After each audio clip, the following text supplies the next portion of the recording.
Hey y'all, it's Twin and Loopy. Today's topic will be part one of my most frequently asked questions. So let's get into it. My first question that I frequently get asked is, am I on disability and do I work? The answer is yes, I'm on disability, and yes, I work. I am a pharmacy technician. I work per diem, which means I go to work as needed and I'm on call 24/7. So some weeks I'll go to work for like 3 to 4 days. Then the next week I probably won't work at all that week. I probably go another week without working, and then the fourth week I probably go in for like 2 days, a day. It just depends on what pharmacy I'm going to and how much help is needed. The next question is, do I have Medicare?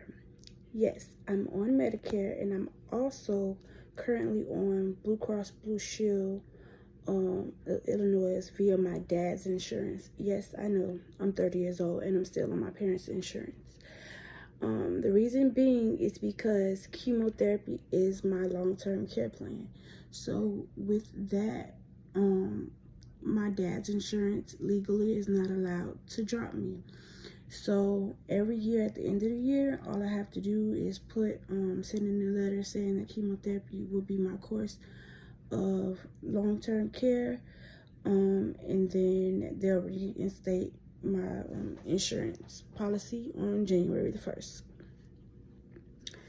So for those of you who still can have access to your parents' insurance, yes, you're allowed to stay on there as long as you're doing chemotherapy.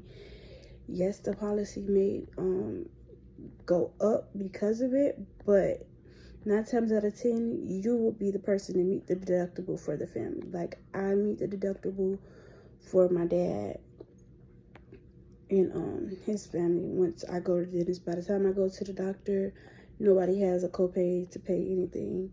And the same thing with the dentist. So I have my Medicare, Medicaid through my disability insurance, and then I have insurance through my dad's work.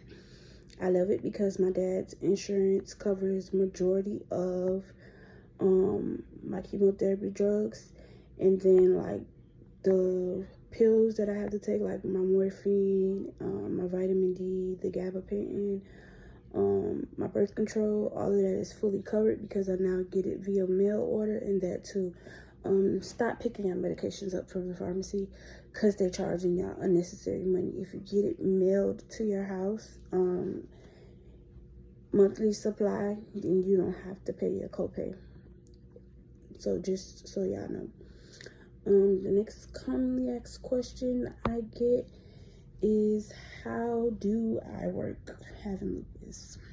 I push through. Y'all, I push through. I'm gonna lie, I could stand up to 10 hours.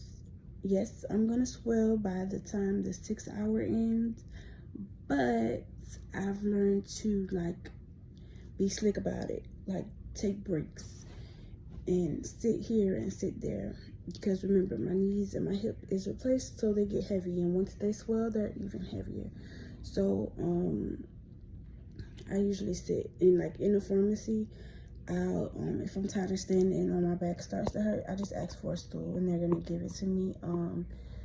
Most of my pharmacy jobs know that I have lupus. Sometimes I try not to let them know, but because I limp, they're always gonna ask, and me being the person I am, I'm not gonna lie, I'm just gonna tell them, and it really works out.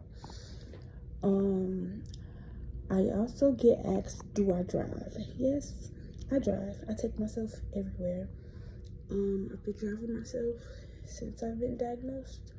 In the beginning of my diagnosis, my daddy was taking me to most of my appointments. Once I learned the routes to my appointments, then I started taking myself. I got my car in the end of 2012, going into 2013. I got diagnosed May of 2013, so I was driving myself when I had my knee surgery. My daddy took me. I literally was walking within 4 to 6 weeks. So then once I learned to walk, I asked for my therapist to teach me how to drive again. Same thing with my knee replacements. I had my great friend Steph, my sister. We have the same rheumatologist, so we would go to chemo together. So she would drive us to chemo all of 2018. And then when I had my surgery in June, of course, she had to take me because I couldn't drive at all. I couldn't even walk. But after the 6-week mark, I learned to drive, so I would take myself sometimes, but it was better to go together because we would be there 5-8 hours together, and we lived an hour and a half away, and we didn't like to take that long drive back home at night by ourselves, so we would go together. I currently still take the drive. She moved away, so now I take the drive by myself, and it's not so bad. And the chemo that I'm on now is only 30 minutes. So I'm only there for at least an hour, 30 minutes tops, because they still, like, they let it run 45 minutes just to make sure I don't have a reaction. And then I always talk to the doctor after the appointment. And then I just take the drive back home. Another question I get asked is, what do I eat? Any and everything that I want to. Simply because when I was on Rituxan and Cytoxan, I couldn't really eat too much. Like, if I'm going to chemo, I used to go to chemo on a Tuesday. So on that Monday, I would eat everything that I wanted. And then on Tuesday, I could eat everything that I wanted. But by Wednesday, I wouldn't be able to eat anything again until the next following week when it was time to go back to chemo. So now that I'm having an appetite, my doctor lets me eat any and everything. And thank God I don't have diabetes. So I get to eat all the cookies I want. But this time, my taste buds have changed once again. So my only cravings is coconut cookies and the triple fudge chocolate cake from Publix. I usually eat like 2 slices a week. But I could eat a pack of coconut cookies every 2 days. So I'm trying to cut back because I'm gaining a lot of weight. And my weight gain is not coming from me eating. No, it's coming from me going on birth control monthly instead of every 3 months, for the simple fact that it's helping the growth that's on my cervix, as well as it's shrinking my cyst, and one of my cysts partially ruptured. So to, like, stop everything, they put me on it monthly. So, and it also helps shrink my cyst faster. So those are the questions for today. Any more questions, you guys can leave in the comments. You also can DM me on my social media, and I will try to answer them accordingly. Stay tuned for part 2. Have a good day.